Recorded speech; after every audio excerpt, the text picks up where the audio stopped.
آپ کی اپنی کتاب تورات زندہ کرو. یہودی مر جائیں گے, تورات زندہ نہیں کر سکتے.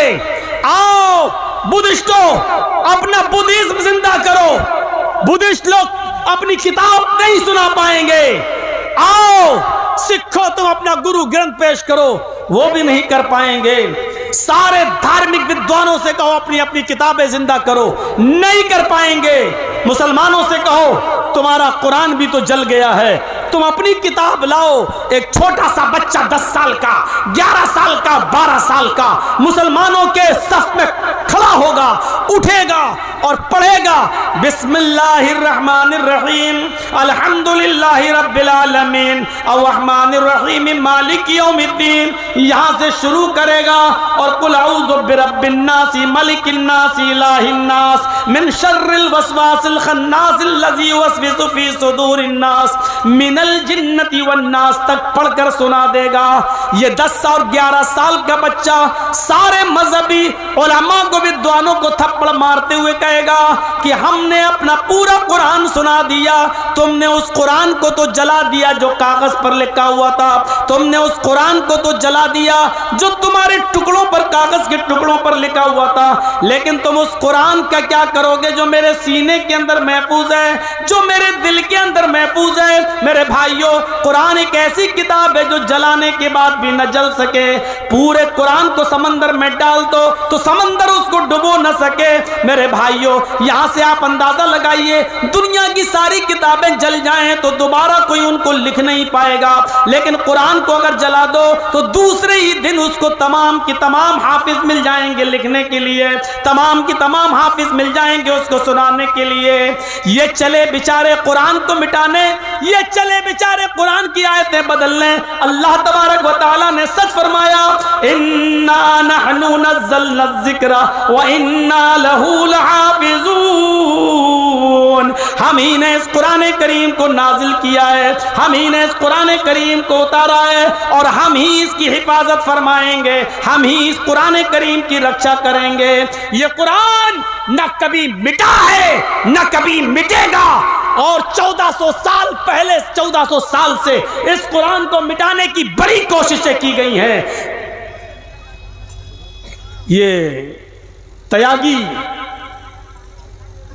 یہ کوئی نیا نہیں ہے, اس سے پہلے بھی بہت لوگ اٹھ چکے ہیں اس قرآن کے خلاف آواز اٹھانے کے لیے, اس قرآن کے خلاف زبان چلائی ہے انہوں نے, لیکن سب نے شکست کھائی ہے اور سب کو منہ کی کھانی پڑی ہے. تو میرے پیارے ساتھیوں, یہ قرآن ایک ایسی کتاب ہے جو کبھی کسی کے مٹانے سے نہیں مٹ سکتی ہے.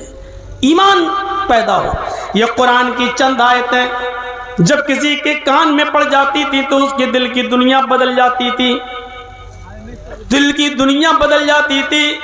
قرآن کی چند آیتیں سنی تھی حضرت عمر فاروق نے, جو اپنی بہن کو مارا تھا, اپنے بہنوئی کو مارا تھا, لیکن کہا تم لوگ ایمان سے باز نہیں آ سکتے ہو تو چلو قرآن پڑھ کے سناؤ, دیکھیے ذرا یہ ایمان ہے. حضرت عمر فاروق نکل تو رہے ہیں جناب محمد رسول اللہ کو مارنے, تلوار نکال لی کہ آج محمد کو قتل کر دیں گے صلی اللہ علیہ وسلم, لیکن راستے میں کسی نے کہا کہاں جا رہے ہو, جواب دیا محمد کو مارنے. بہت پریشان کر رکھا ہے, آج جڑ ہی کو ختم کر دیں گے, نہ رہے گا بانس نہ بجے گی بانسری, آج محمد ہی کو قتل کر دیتے ہیں. اس آدمی نے کہا محمد کو قتل کرنے سے کیا فائدہ, تمہارے گھر میں تو تمہاری بہن اور تمہارے بہنوئی, تمہارے جیجا بھی اسلام لا چکے ہیں. سنو, اگر یہ بات غلط نکلی تو بہت برا ہوگا, ہم تمہیں کو قتل کر دیں گے. ہاں ہاں جاؤ پتہ لگاؤ پہلے. حضرت عمر نے رخ بدل دیا اور بجائے محمد رسول اللہ کے پاس جانے کے اپنی بہن و بہنوئی کے پاس گئے. دروازہ کھٹکھٹایا, گھر کے اندر داخل ہوئے, پتہ چلا کہ یہ قرآن پڑھ رہے تھے. پوچھا کیا پڑھ رہے ہو, جواب دیا قرآن. مارا بہنوئی کو, اتنا مارا کہ خون بہنے لگا. بیوی یعنی عمر کی بہن اپنے شوہر کو, اپنے پتی کو بچانے آئیں. کیا کر رہے ہو, بچانے آئیں تو اپنی بہن کو بھی مارا.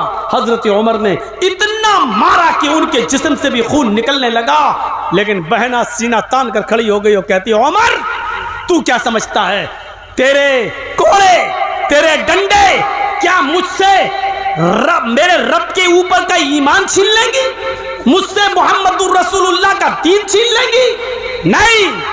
اے عمر ہوش میں آ، تو اتنا مار کہ میں مر جاؤں، اور مرنے کے بعد بھی میرے جسم کے ٹکڑے ٹکڑے کر دے، اور میرے جسم کے ان ٹکڑوں کو بھی کتوں کو کھلا دے، اس کے باوجود بھی میں محمد کے دین، محمد کے رب کے اوپر سے اپنا ایمان نہیں ہٹا سکتی ہے۔ نہیں۔ حضرت عمر نے دیکھا یہ تو میرا نام لینے لگی، جو زندگی بھر مجھے بھائی بھائی کہتی تھی، آج عمر کہہ کر پکارنے لگی، آج عمر کہہ کر للکارنے لگی، آج عمر کہہ کر اس نے مجھے للکارا ہے، آج عمر کہہ کر اس نے آج عمر کہہ کر مجھے پکارا ہے، آج اس نے بھائی بہن کا رشتہ توڑ دیا ہے۔ حضرت عمر سمجھ گئے کہ یہ میری بہن کے اندر میرا ڈر اب کام نہیں آ رہا ہے، اس کے اندر کوئی طاقت ہے جو گھس گئی ہے۔ کہنے لگے اچھا تم نہیں مانو گی، اچھا ذرا لاؤ تو وہ قرآن جو تم پڑھ رہی تھی، ذرا مجھے بھی تو سناؤ، اس میں کیا لکھا ہے؟ کہا کہ تم ناپاک ہو، پہلے غسل کر لو۔ حضرت عمر نے غسل کیا۔ ایک حدیث میں آتا کہ پہلے تم وضو بناؤ، وہ وضو بنا کے آئے یا غسل کر کے آئے، پھر بہن نے قرآن کی چند آیتیں ان کے سامنے پڑھیں، بہن نے جو ان کو پڑھا رہا تھا ان سے پڑھوائیں۔ چند آیتیں ہی ابھی عمر نے پڑھی تھی، چند آیتیں ابھی عمر کے کانوں میں گئی تھی کہ حضرت عمر فاروق کی دل کی دنیا بدل گئی، اور کہنے لگے بس بس بس، اب چلیے مجھے بھی محمد رسول اللہ کے پاس لے کر چلیے۔ اس قرآن کی آیتوں کو سن کر مجھے محسوس ہو گیا ہے کہ یہ کسی انسان کا کلام نہیں ہے، لے کے چلو۔ اللہ کے رسول کے پاس جاتا ہوں اور میں ایمان لاتا ہوں۔ میرے بھائیوں، جب اللہ کے نبی صلی اللہ علیہ وسلم کے پاس یہ پہنچے، دروازہ کھٹکھٹایا، پہلے کان لگایا، کان لگا کر سنا تو جانتے ہو اللہ کے رسول صلی اللہ علیہ وسلم کیا تلاوت کر رہے تھے؟ أَلَمْ يَعْنِ لِلَّذِينَ آمَنُوا أَن تَخْشَعَ قُلُوبُهُمْ لِذِكْرِ اللَّهِ، کیا مومنو ابھی تمہارے اوپر وہ وقت نہیں آیا کہ اللہ کا نام سن کر، اللہ کا ذکر سن کر تمہارے دل کانپ جائیں، تمہارے دل لرز جائیں؟ حضرت عمر نے قرآن کی آیت سنی، دروازہ کھٹکھٹایا، جھانک کر دیکھا تو سامنے حضرت عمر ہیں اور ہاتھ میں تلوار ہے۔ جھانکنے والے نے کہا اے اللہ کے نبی، حضرت عمر باہر کھڑے ہیں اور ان کے ہاتھ میں ننگی تلوار ہے، نیت خراب لگ رہی ہے۔ حضرت حمزہ آگے بڑھتے ہیں اور دروازہ کھول کر کہتے ہیں ٹھیک ہے میں دیکھتا ہوں کہ کون ہے، اگر اچھی نیت سے آیا تو ٹھیک، نہیں تو اسی کی تلوار سے عمر کی گردن کاٹ دیں گے۔ یہ کہتے ہوئے دروازہ کھٹکھٹایا، حضرت حمزہ نے ان کی گردن پکڑ لی اور ان کو مروڑ دیا کہ عمر کس ارادے سے آئے ہو؟ حضرت عمر کہتے ہیں ابھی ابھی محمد رسول اللہ تلاوت کر رہے تھے، أَلَمْ يَعْنِ لِلَّذِينَ آمَنُوا أَن تَخْشَعَ قُلُوبُهُمْ لِذِكْرِ اللَّهِ، کیا ابھی وہ وقت نہیں آیا اہل ایمان کے لیے کہ اللہ کا نام سن کر، اللہ کا ذکر سن کر ان کے دل کانپ جائیں؟ ہاں ہاں میرا دل کانپ گیا ہے، عمر اسلام لانے کے لیے آ گیا ہے، عمر کی نیت صاف ہے، میں اسلام لانے آیا ہوں، میں اسلام قبول کرنے آیا ہوں۔ اور پھر حضرت عمر فاروق نے اسلام قبول کر لیا۔ 39 آدمی پہلے مسلمان ہو چکے تھے، 40 میں حضرت عمر تھے۔ کتنے؟ 40 میں حضرت عمر۔ آج زندگی میں پہلی بار نعرہ لگا۔